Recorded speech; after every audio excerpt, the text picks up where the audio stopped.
તમને ખબર છે આપણું એક જ્યોતિર્લિંગ છે ભીમાશંકર. ભીમાશંકરની ઉપાસના કોણ કરે? ડાકીની શાકીની.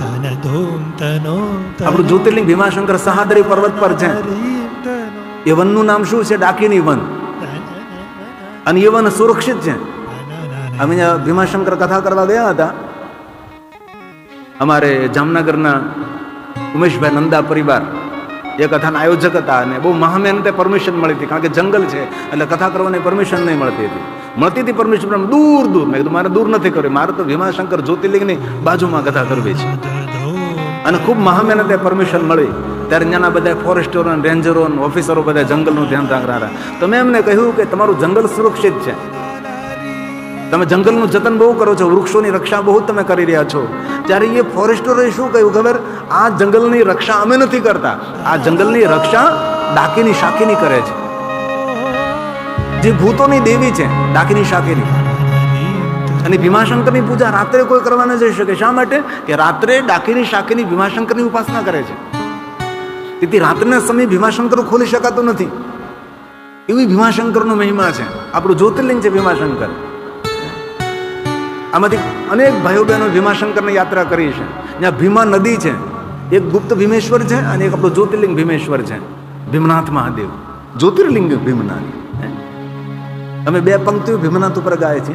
આપણે ભીમનાથ મહાદેવ, ભીમાશંકર, બે પંક્તિ સંભળાવો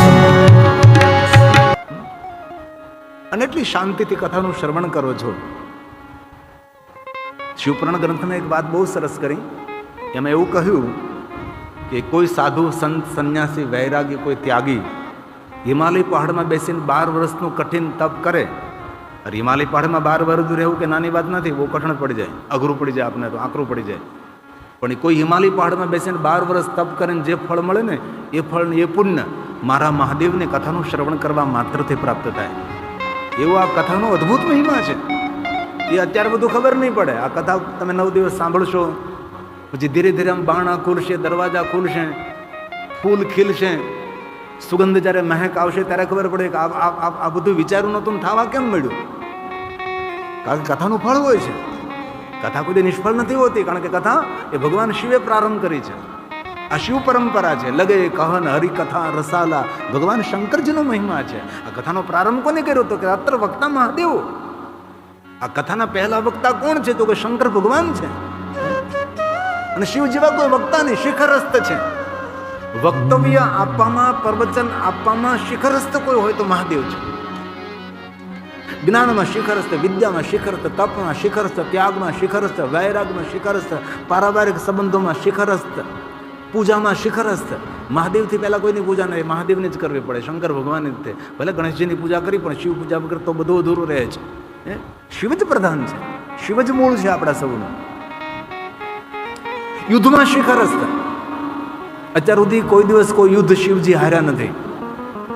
યુદ્ધ કરવામાં શિખરસ્થ, કોઈને દાન કરવામાં શિખરસ્થ, ઉદારતામાં શિખરસ્થ, શાંતિમાં શિખરસ્થ.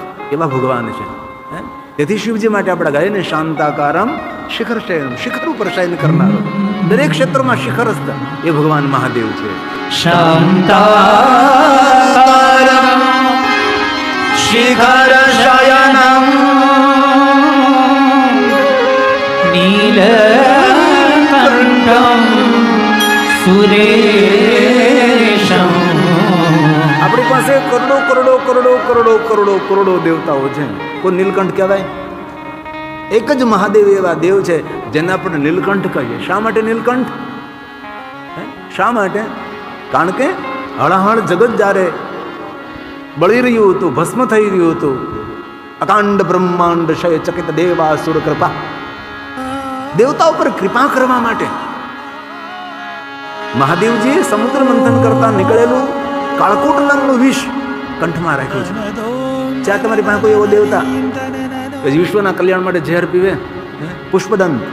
અકાંડમ બ્રહ્માંડ ક્ષય ચકિત દેવાસુર કૃપા વિધેયસ્યાસાદ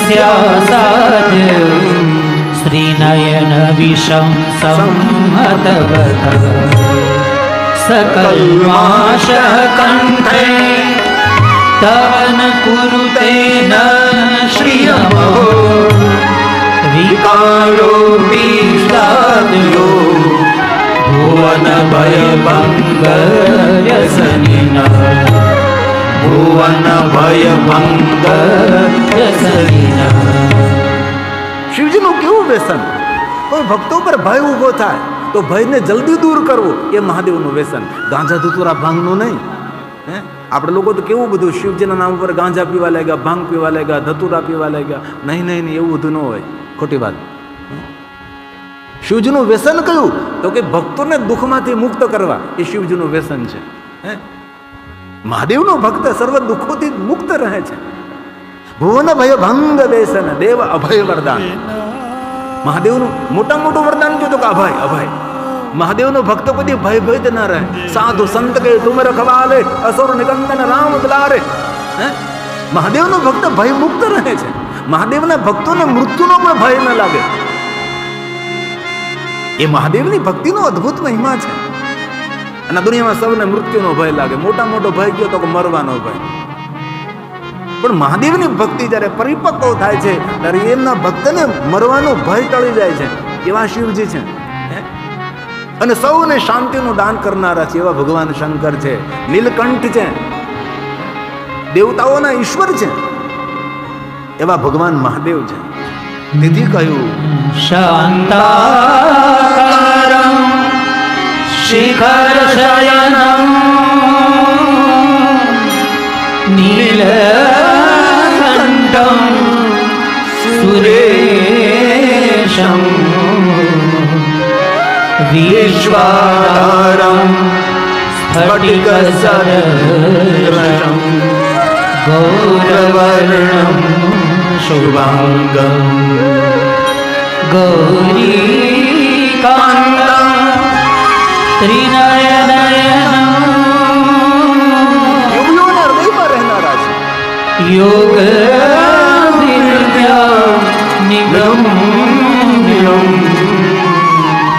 વંદે શંભો ભવભયહરં સર્વલોકૈકનાથં સર્વલોકૈકનાથં. પૂરા લોકનો ઈશ્વર મહાદેવ. શંકરમ લોક શંકરમ. પૂરા જગતનો કોઈ ભગવાન હોય તો શિવ છે. દેવતાઓનો કોઈ ઈશ્વર હોય તો શિવ છે. ઋષિમુનિઓનો કોઈ ઈશ્વર હોય તો શિવ છે. રામનો કોઈ ભગવાન હોય તો શંકર છે. કૃષ્ણનો કોઈ ભગવાન હોય તો શંકર છે.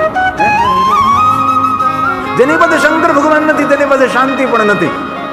અને જ્યાં શાંતિ નથી ત્યાં સંપત્તિ નથી. સંપત્તિ ક્યાં? તો કે શાંતિનું સ્થાન સંપત્તિ છે. સંપત્તિ ક્યાં હોય તો કે શાંતિ હોય ત્યાં. ઘરમાં શાંતિ રાખવી ભાઈ.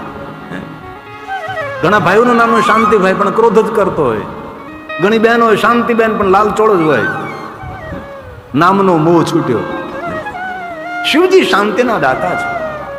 તો ઋષિમુનિઓએ કહ્યું છે કે હે સુત પુરાણજી, માનસ માત્રને શાંતિ આપનારી ભગવાન શિવજીની કથા કહો.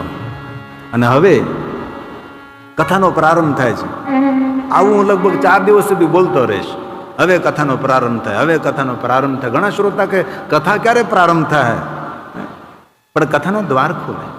આપણે કોઈના ઘરે જઈએ તો પહેલા ડેલો ખોલે, ફળિયામાં જાય, પછી ઓસરીમાં જાય, પછી ઓરડામાં જાય. તિજોરી તો દેખાડે જ નહીં. ઘરના બારણા ખોલે, ડેલા ખોલે, કબાટ ખોલે, પણ તિજોરી નહીં. આમાં તિજોરી છે. આમાં આપણી અમૂલ્ય વસ્તુ ભરેલી છે. તેથી ધીરે ધીરે ધીરે કથાના કપાટ ખોલે, કથાના દ્વાર ખોલે છે. સુત પુરાણી કહે છે, મહાત્માઓ સાંભળો, હવે હું શિવ કથાનો પ્રારંભ કરું છું. અને શિવ મહાપુરાણ ગ્રંથના પ્રારંભમાં નારદજીની કથા કહે છે. એક શ્લોકમાં નારદજીનો પરિચય કરાવ્યો છે કે નારદજી કોણ છે. આપણને ખબર છે કે ભાઈ ચોટલી વાળા છે, નારાયણ નારાયણ બોલવાવાળા છે, વીણા વગાડવાવાળા છે, કરતાર વગાડવાવાળા છે. શ્રીમન નારાયણ શ્રીમન નારાયણ શ્રીમન નારાયણ કર્યા કરે છે. પણ નારદનો સાચો પરિચય કયો? તો ભગવાન બોલે છે, નારદ કોણ છે? એકસ્મિન સમયે નારદ કોણ છે? તો કે વિપ્રા. પહેલા તો નારદ બ્રાહ્મણ છે ભાઈ. આ નારદ કોના દીકરા છે? નારદનો સ્વભાવ કેવો છે? નારદની મહિમા શું છે, નારદનું સન્માન કયું છે, તો કહ્યું નારદો મુનિ સતમા. મુનિઓમાં શ્રેષ્ઠ છે નારદ.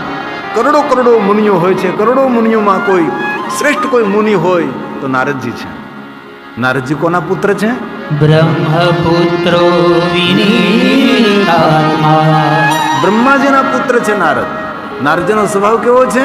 આનંદી સ્વભાવ છે, આનંદિત સ્વભાવ છે, પ્રસન્ન રહેનારા છે નારદજી. આત્મા સાથે વિનોદ કરનારા છે, આત્મસંવાદી છે, વિવાદી નથી નારદ. આત્મા સાથે સંવાદ કરનારા નારદજી છે. નાદ પુરાણે સંકટનાશને, હે ને? નારદજી કોઈ સામાન્ય નહીં. સવાર સવારમાં નારદજીનું નામ લઈએ તો આપણો દિવસ મંગલમય બને. આવો પ્રાતકાલ યાદ કરવા જેવું વ્યક્તિત્વ એ નારદ છે. તો નારદન મનમાં કેવો વિચાર આવ્યો? તપોર્થ મન આદતે. તપોર્થ મન આદતે. નારદના મનમાં એક વિચાર પ્રગટ થયો કે મારે તપ કરવા જવું છે. તો બીજો વિચાર આવ્યો કે તપ કરવા તો જવું છે, પણ તપ કરવા ક્યાં જવું? તો નારદજીના મનમાં બીજો વિચાર પ્રગટ થયો, ખરેખર તપ કરવા જવું હોય તો હિમાલયમાં જવાય. નારદજી તપ કરવા માટે હિમાલય પહાડ ગયા છે. હિમાલય પહાડની કંદરાઓને જોવે છે, હિમાલય પહાડોને ચટ્ટાનોને જોવે છે, હિમાલય પહાડના સુંદર સુંદર વૃક્ષોને જોવે છે, પક્ષીઓનો કલરવ સાંભળે છે, જલના ઝરણાઓનો કલબલાટ સાંભળે છે, વૃક્ષોનું મૌન એ વૃક્ષોની વાત છે. સુંદર સુંદર આકાશમાંથી વાદળો જાય છે. પહાડો જાણે ઊંચાત કરી કરીને વાદળોને રોકવાનો પ્રયાસ કરતા હોય એવું સુંદર દિવ્ય દર્શન નારદજીને હિમાલય પહાડમાં થયું છે. હિમાલય પહાડમાં જવાથી માણસના મનને એકાગ્ર ન કરવું પડે. હિમાલય પહાડમાં જવાથી માણસનું મન એકાગ્ર થઈ જાય છે. તેથી નારદજી હિમાલયમાં ગયા. આ તીર્થોનો મહિમા શું છે? કોઈ કહે ને કે ઘરમાં કાશી, ઘરમાં ગોકુળ ને ઘરમાં મથુરા, ઘરમાં વૃંદાવન ને, પણ એવું કેવું છે ઘરમાં મહાભારત છે. નહીં નહીં, તીર્થોનો એક અદ્ભુત મહિમા હોય છે, તીર્થોની એક ઉર્જા હોય છે. એ ધરતીમાં અદ્ભુત ઉર્જાવંત જ્યાં પાવર હોય છે. અલગ અલગ અલગ જગ્યાએ આપણે શિવલિંગોની સ્થાપના કરી તેનું કારણ એક જગ્યાએ કેમ બારે બારના આપણે સૌ રોપી દીધા નહીં? એકને એક જગ્યાએ બાર નહીં, અલગ અલગ અલગ જગ્યાએ શા માટે? કારણ કે એ ધરતીની ઉર્જા છે.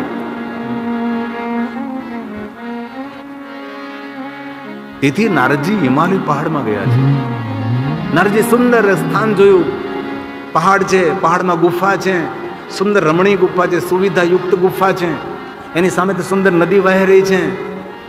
આવી સુંદર દિવ્ય શોભાયુક્ત નારદજીએ તપનું સ્થાન શોધ્યું છે. આપણે ખાલી કથામાં આવીએ તો સારી જગ્યાએ બેસીએ, આપણે સરખી રીતે સંભળાય, સરખી રીતે દેખાય, કોઈનું માથું આડું ન આવે. એ બધી સારી જગ્યા જોઈને આપણે બેસીએ કથા સાંભળવા માટે. તેથી વહેલા આવવું પડે તો સારી જગ્યા મળે, સારું સ્થાન મળે આપણને. તો નારદજી પણ હિમાલય પહાડમાં ગયા છે. ત્યારે નારદજીએ સુંદર તપસ્થાનની શોધ કરી છે કે હું ક્યાં બેસીને તપ કરું. સુંદર દિવ્ય સ્થાન છે. નારદજી જે જગ્યાએ બેસીને તપ કરે છે એ જગ્યાનું વર્ણન એક શ્લોકમાં, એ સ્થાનનું વર્ણન છે. તમે જો તો ખરા, શાબ્દિક ચિત્ર છે, શબ્દ ચિત્ર જેને કહેવાય છે. એક શ્લોકમાં શબ્દ ચિત્ર રજૂ કર્યું છે. નારદજી જે જગ્યાએ બેઠા છે તપ કરવા માટે, કઈ જગ્યાએ? દેવતાઓની નદી, માતા ગંગા બિરાજે. તમે જો તો ખરા, સુંદર હિમાલય પહાડ હોય, વૃક્ષો હોય, ફૂલઝાડ હોય, સુંદર સુવિધાયુક્ત ગુફા હોય, ગુફાની સામે કલબલાટ કરતી માતા ગંગા બહેતી હોય, કેટલું સુંદર. અને હિમાલય પહાડની ગંગા ધીરે ધીરે ન ચાલે. હિમાલય પહાડની ગંગા કેમ ચાલે? કઈ રીતે ચાલે? સદા વહતી વેગતઃ. સદા વહતી વેગતઃ. વેગથી ગંગાનો જલ પ્રવાહ વહી રહ્યો છે. આમાં જેને જેને ચારધામની યાત્રા કરી હોય એમને ખબર હોય, હિમાલય પહાડમાં આપણે યાત્રા કરવા જઈએ, ગંગોત્રી, યમનોત્રી, બદ્રી, કેદાર, ત્યારે હિમાલય પહાડની જેટલી નદીઓ છે એ બધી ધીરે ધીરે નથી ચાલતી. સદા વહતી વેગતઃ, વેગથી જલ પ્રવાહ ચાલતો હોય, વેગથી. હિમાલય પહાડની એક વિશેષતા છે, તમને ખબર છે? હિમાલય પહાડની કેટલી ચિંતા વૈજ્ઞાનિકો કરી રહ્યા છે.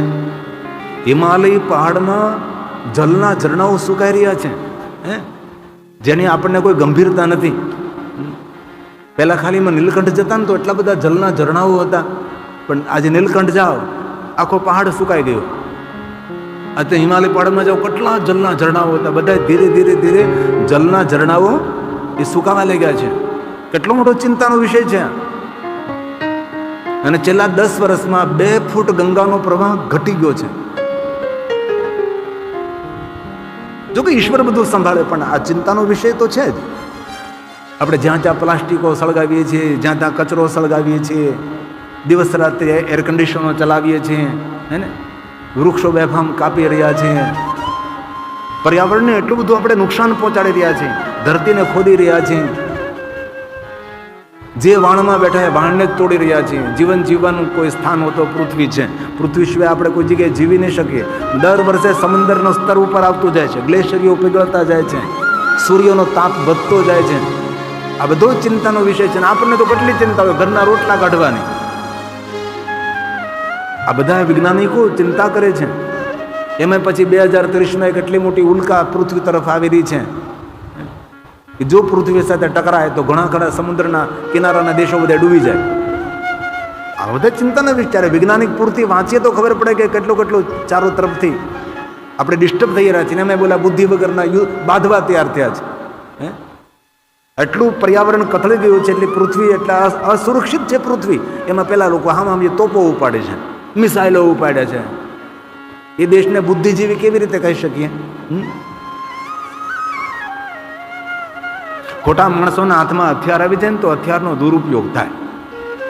તેથી આપણા દેવતાઓ એક હાથમાં ધર્મશાસ્ત્ર રાખે છે ને એક હાથમાં શસ્ત્ર રાખે છે. શસ્ત્ર તેના રખાય જેની પાસે ધર્મશાસ્ત્ર હોય. ધર્મશાસ્ત્ર માર્ગદર્શન કરે કે શસ્ત્રનો કઈ જગ્યાએ ઉપયોગ કરવો જોઈએ.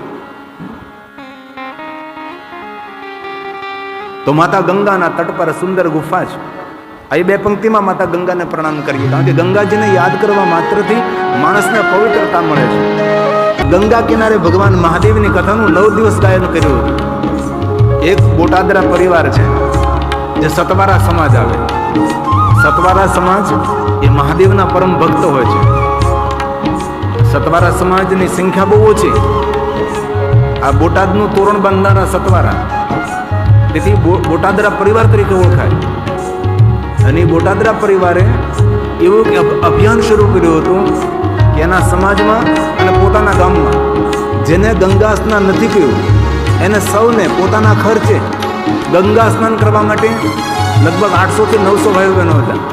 જે જિંદગીભર ગંગા સ્નાન કરી જ ન શકે એવા બધાને ઉપાડ્યા. ટ્રેનનો ખર્ચ એનો, જમવાનો ખર્ચ, 9 દિવસ રહેવાનો ખર્ચ અને ભગવાનની 9 દિવસ કથાનો ખર્ચ આ બોટાદરા પરિવારે ઋષિકેશમાં કથા કરી હતી. અને એકદમ ગંગાના કિનારે અમારા સંગીતકાર ભાઈઓ બેઠા, એની પાછળ ગંગા વહે અને ભગવાનની કથા. આ તે જગ્યાએ અમે આ પંક્તિ ગાયા હતી ગંગાની વંદના માટે. 2 પંક્તિની રચના કરી, ગંગા ધૂન, જેને કહેવાય ગંગા ધૂન. આइए साथ में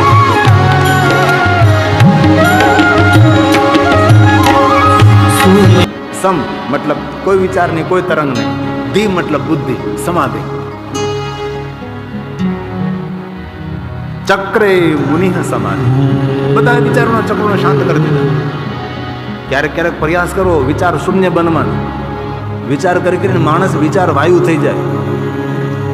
એક વિચાર પૂરો ન થયો તો બીજો વિચાર શરૂ કરે, બીજો વિચાર પૂરો ન ત્રીજો વિચાર શરૂ કરે. આખી રાત પછી પડખા ફેર્યા કરે, નીંદર ના આવે. બહુ વિચાર કરવાથી નિર્ણાયક શક્તિ જતી રહે. તેથી બહુ વિચારવું નહીં. અને એક વાત કહું, ઘણી બધી વસ્તુ ભગવાન ઉપર છોડી દેવાની. તું સંભાળ. બધું આપણે નહીં સંભાળી શકીએ. આપણી પાસે 2 જ હાથ છે અને પછી સહસ્ત્ર હાથ છે. તેથી બહુ ચિંતા નહીં કરવાની, બહુ વિચાર નહીં કરવાના. કોઈ વસ્તુ ભગવાન ઉપર છોડવી પડે. આપણે જે વસ્તુ આપણે કરવા સમર્થ નથી એ સમર્થ દેવ ભગવાનને આપણે સોંપવું પડે છે. બહુ વિચારો કરવાથી માણસ પાગલ બની જાય, હતાશ બની જાય, નિરાશ બની જાય, ડિપ્રેશનમાં આવી જાય, એન્ઝાયટી શરૂ થઈ જાય.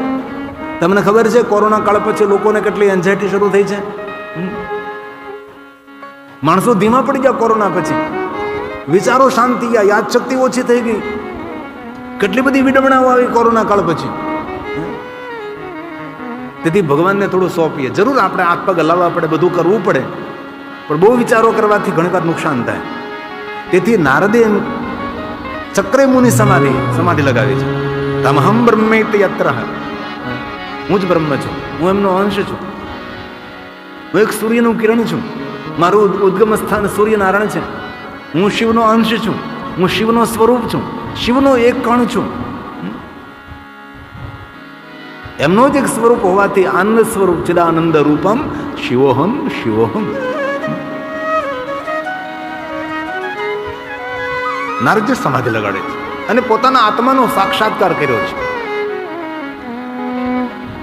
અને નારદની સમાધિ જોઈને, નારદનું તપ જોઈને ઇન્દ્રને ચિંતા થઈ. ઇન્દ્રએ પોતાના મિત્ર કામદેવને કહ્યું, જાઓ તમે નારદના તપમાં ભંગ કરો. નારદજી વિઘ્ન કરવા, નારદજીનું તપમાં વિઘ્ન કરવા કામદેવ આવ્યા છે, પણ કામદેવ પરાજય થયા. કારણ કયું? કારણ કે ત્યાં બેસીને શિવજીએ તપ કર્યો હતો. તેથી જ્યાં નારદ બેઠા હતા એ શિવજીની તપસ્થલી હતી. એટલે સ્થાનનો મહિમા હોય. તો આપણે ક્યાં સ્થાન ઉપર બેઠા છીએ એ સ્થાનનો ઘણો ગરિમા હોય, તેની મહિમા હોય છે.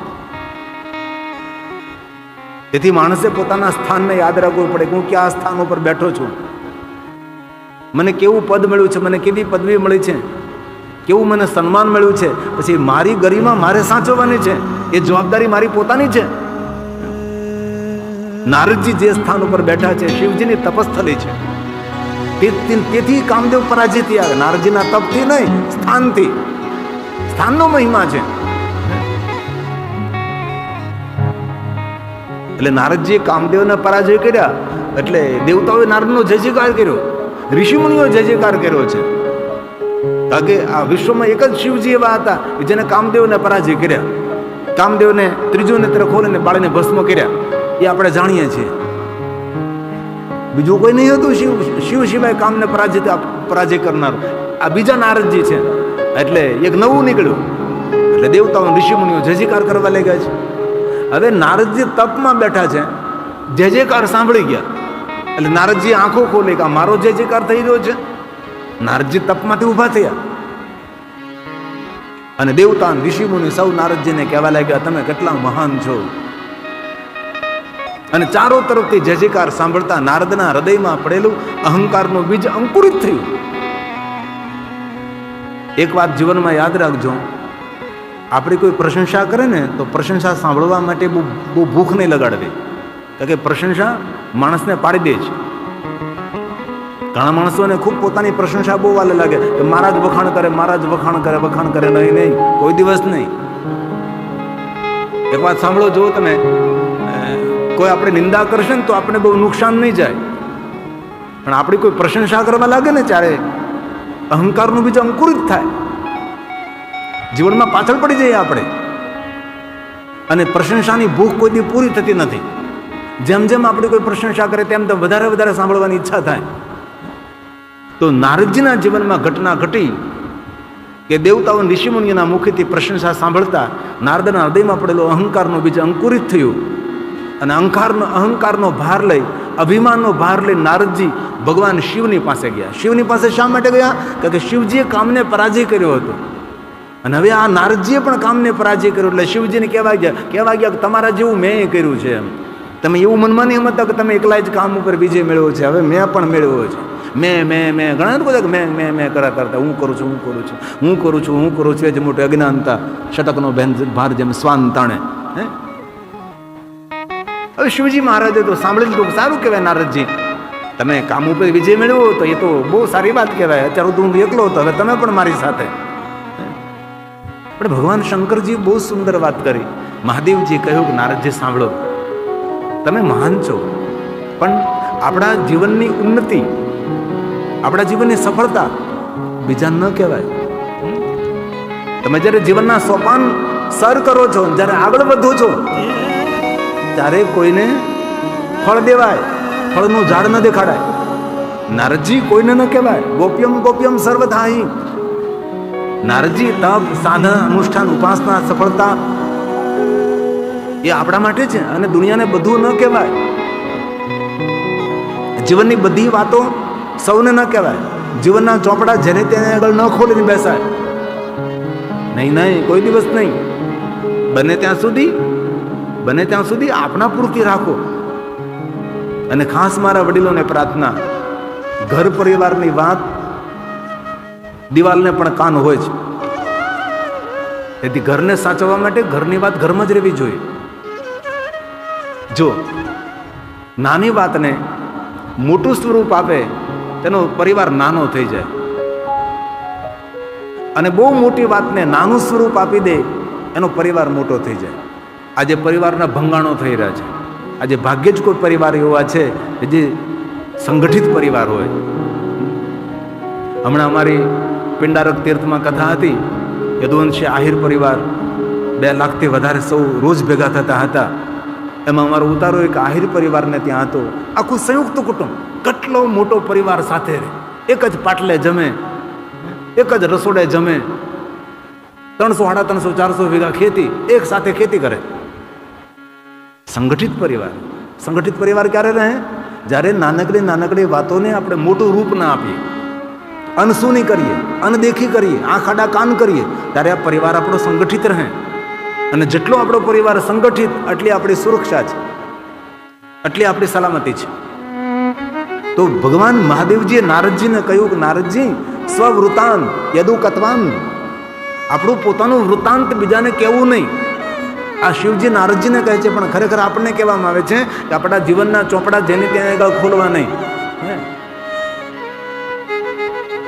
ચોપડું કોઈને દેવાય, પણ ખોપડું કોઈને ન દેવાય. તેથી ભગવાન શંકરજીએ નારદજીને કહ્યું, નારદજી, ગોપ્યો ગોપ્યમ સર્વથા. હવે પછી કોઈને કહેશો નહીં તમે તપ કર્યું છે, તમે કામ ઉપર વિજય પ્રાપ્ત કર્યો છે. વિષ્ણુને તો ભૂલથી તમે નહીં કહેતા. વિષ્ણુ ભગવાનને તમે મળો ને વિષ્ણુ ભગવાન કંઈ આવી વાત ખોલે તો નારદજી જલ્દી સ્થળાંતર કરજો, વાતને બદલવાનો પ્રયાસ કરજો. કોઈ પ્રશંસા સાંભળવાની ભૂખ નહીં રાખવાની નારદજી.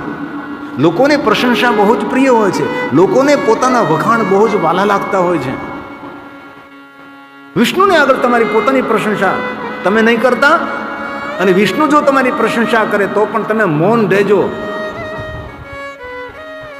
ભગવાન મહાદેવજીએ નારદજીને સમજાવ્યા છે, તો પણ નારદજી ભગવાન વિષ્ણુની પાસે ગયા છે. અને નારદજીને જોઈને ભગવાન વિષ્ણુ કહે છે કે નારદજી, અહો ભાગ્યમ તીર્થોમ તો તમાગતમ. આપ જેવા સંતોનું દર્શન કરવાથી તીર્થજન્ય ફલની પ્રાપ્તિ થાય છે. હે નારદજી, તમે તો કેટલા મહાન છો.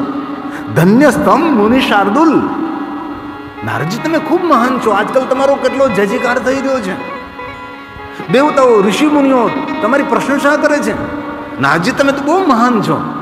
તમારાથી મહાન કોણ હોઈ શકે નારદજી? વિષ્ણુ ભગવાને નારદજીની પ્રશંસા કરી છે. હવે શિવ મહાપડા ગ્રંથમાં કહે છે, તમે ધ્યાન દેજો જરા, આ પુરાવો છે કે આપણી પ્રશંસા સાંભળવાથી આપણા જીવનમાં અહંકારનું બીજ અંકુરિત થાય. થોડો ઘણો પણ અભિમાન આવે ને આવે જ. હવે ભગવાન વ્યાસજી એમ કહે છે, વિષ્ણુ વાક્ય મિતિ શ્રુત્વા નારદો ગર્વિતો મુનિ. વિષ્ણુ ભગવાનના મુખેથી મધુર મધુર વાક્યો સાંભળતા નારદના અભિમાનમાં વૃદ્ધિ થઈ છે. સમદમ મદ મોહિતમ, મોહથી મોહિત થયા નારદજી. તો આપણે સૌએ આ વાતને યાદ રાખવાની છે. ક્યારેય કોઈ આપણી પ્રશંસા કરે તો આપણી જાતને આપણે સંભાળવાની છે કે ખરેખર જે આ લોકો બોલે છે એવો હું છું, આ લોકો જે મારું વર્ણન કરે છે એવો મારામાં ગુણ છે, એવી પોતાની જાતને સંવાદ કરવો જોઈએ. આત્મસંવાદી બનીએ આપણે, વિવાદી બનવાની જરૂર નથી.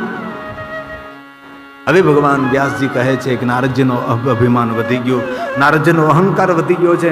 નારદજીનું અભિમાન જોઈને ભગવાન વિષ્ણુજી મહાદેવની પ્રાર્થના કરવા લાગ્યા, મહાદેવની સ્તુતિ કરવા લાગ્યા છે કે ભગવાન મહાદેવ, નારદજી એટલા મોટા તપસ્વી, એટલા જ્ઞાની, એટલા વિદ્વાન, આ નારદજી અભિમાન કરે, નારદજી અહંકાર કરે. નારદનું અભિમાન જોઈને ભગવાન વિષ્ણુજી શિવજીની સ્તુતિ કરવા લાગ્યા છે. એક વાત યાદ રાખવી, બીજાની ભૂલ જોઈને આપણી ભૂલને સુધારી લેવી એ બુદ્ધિમત્તા છે. અને હું કોઈ દી ભૂલ કરતો નથી એવી ઘોષણા કરનારો માણસ મૂર્ખ છે. કામ કરે તેની ભૂલ થાય.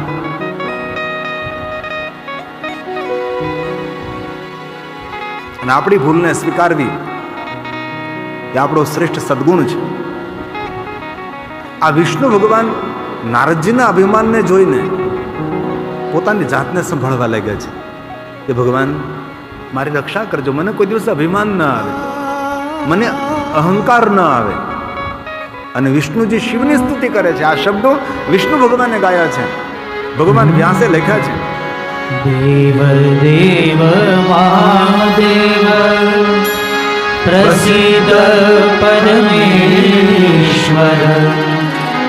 ધન્યસ્તમ શિવધન્યાતે માયા સર્વ વિમોહિત માયા સર્વ વિમોહિત. ભગવાનની માયાથી મોહિત થયા નારદજી.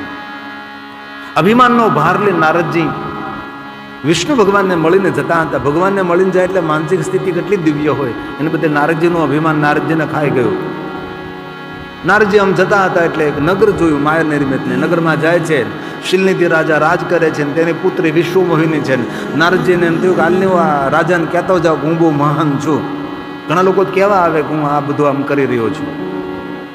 એ શિલનિધિએ રાજા શિલનિધિ નારદજીનું સ્વાગતને સન્માન કર્યું. પછી શિલનિધિએ કહ્યું કે નારદજી તમે આવ્યા છો તો પછી મારી પુત્રી વિશ્વમોહિની છે, તેની હસ્તરેખાઓ જરા જોઈ દો. આ તો ભગવાનની એક માયાની રચના હતી, માયાપતિ છે. વિશ્વમોહિની આખા વિશ્વને મોહિત કરનારી છે. નારદજી આમ જોયું એટલે નારદજી મોહિત થયા, કામમાંથી ગયા નારદજી. નારદજીના મનમાં વિચારોનો વંટોળ શરૂ થયા. જે નારદજી વિચારો ઉપર સામર્થ્ય મેળવ્યું હતું, વિચારો ઉપર પ્રભુત્વ મેળવ્યું હતું, વિચાર શૂન્ય નારદજી બિના હતા. આજે ભગવાનની માયાથી મોહિત થઈને નારદજી વિચારો કરવા લાગ્યા કે આ સુંદર કન્યાને મારે કેવી રીતે પરણવું જોઈએ. તો હસ્તરેખાઓમાં કહેલું હતું કે વિષ્ણુના જે ગુણ છે એવા ગુણ જો જે પુરુષમાં હોય એ પુરુષને આ વિશ્વમોહિની વરે.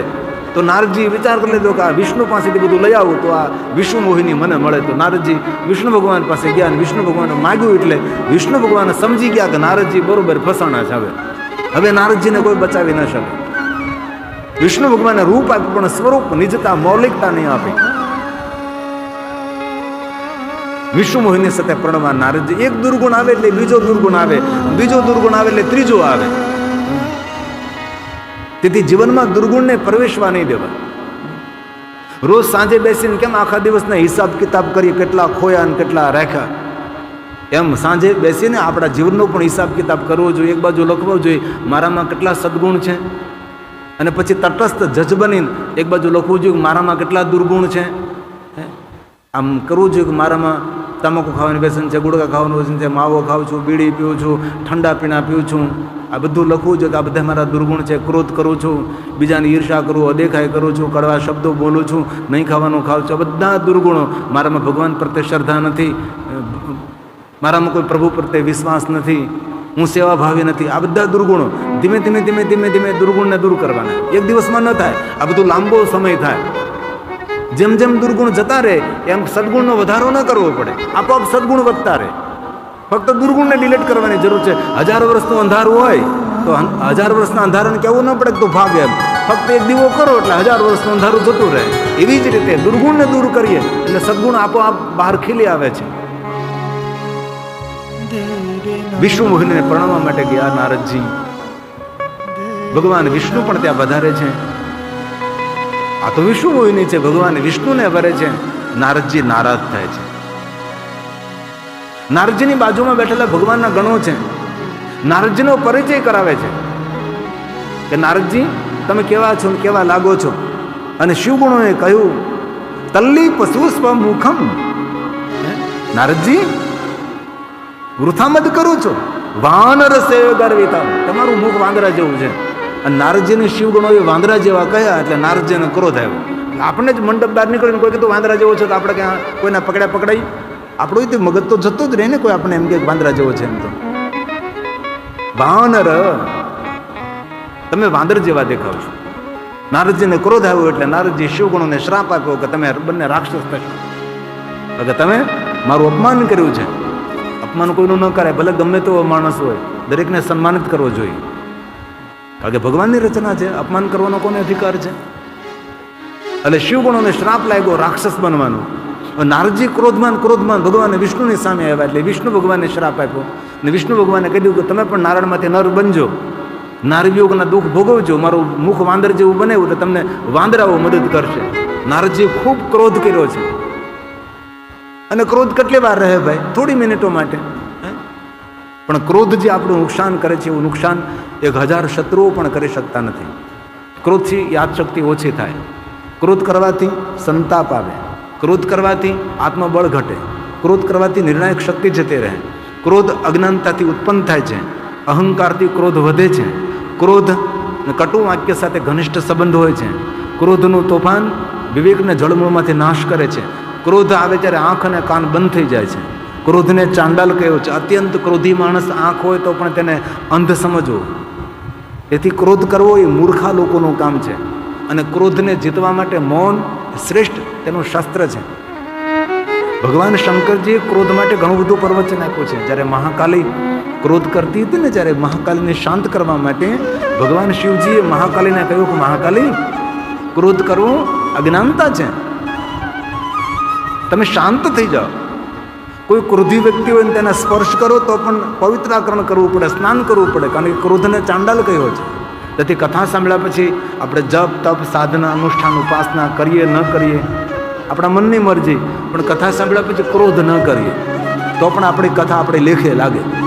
કારણ કે ક્રોધ કરવાથી માણસ જલ્દી વ્રત બની જાય, ક્રોધ કરવાથી જલ્દી માણસ ગરડો થઈ જાય. આપણા શાસ્ત્રોમાં ક્રોધને મૃત્યુ કહ્યું છે. કોઈ માણસો એમ કહે કે શિવજી ક્રોધ કરે, એ ખોટી વાત છે. શિવજીને ક્રોધ કરવાની જરૂર જ નથી. શિવજી જેવા કોણ શાંત હોય? શિવજી ક્રોધાવતાર થોડા છે, શિવજી તો કરુણા અવતાર છે. અકારણ કરુણા કરનારા ભગવાન શિવ છે. કરુણાથી જેની આંખો ભીંજાયેલી રહે છે એવા શિવ છે. શિવ ક્રોધ ન કરે. મહાદેવે તો ક્રોધ ઉપર કેટલું મોટું પ્રવચન આપ્યું છે. ક્રોધ કરે તેના પુણ્ય બળીને ભસ્મ થાય, ક્રોધ કરે તેના જપ તપ અનુષ્ઠાન નષ્ટ થાય. અનુષ્ઠાન તમે કરો ને એમાં નિયમ છે, અનુષ્ઠાન દરમિયાન ક્રોધ ન કરવો. કોઈ વ્રત કરી તો વ્રતમાં ક્રોધ ન કરે. એકાદશી હોય ત્યારે માથા ન પછાડાય, ત્રયોદશી હોય ત્યારે ક્રોધ ન કરાય. આ તો એકાદશી હોય તો બાને બોલાવવા ન થાય કે આજે બાને એકાદશી છો, બા ભૂખ્યા જ કોઈ બોલાવતા નહીં, કારણ કે બા વાતમાં ક્રોધ કરતા હોય. તેથી ક્યારેક ક્યારેક જીવનને સંભાળી લેવાનું છે, મારે ક્રોધ નથી કરવાનો. હજારો વર્ષો થી આ કથાઓ છે. ક્રોધ ઉપર અનુશાસન, ક્રોધ ઉપર અનુશાસન. તો પણ આપણે કેવી નાની નાની વાતોમાં ક્રોધ કરતા હોય છે. તેથી કથા સાંભળ્યા પછી આપણે સૌએ નિર્ણય લેવાનો છે, કોઈ પણ પરિસ્થિતિમાં શાંત રહેવું. એક વાત કહું, શાંત રહેવું એ મહાદેવની ઉપાસના છે. તમે એવું નહીં સમજો કે તમે જલ ચડાવો એ શિવની ઉપાસના, બીલોપત્ર ચડાવો શિવની ઉપાસના, પુષ્પ ચડાવો શિવની ઉપાસના, ચંદન ચડાવો શિવની ઉપાસના, દૂધ ચડાવો શિવની ઉપાસના. નહીં. શિવપુરાણ ગ્રંથમાં કહ્યું શાંત રહેવું એ શિવની ઉપાસના છે, એ મહાદેવની સાધના છે.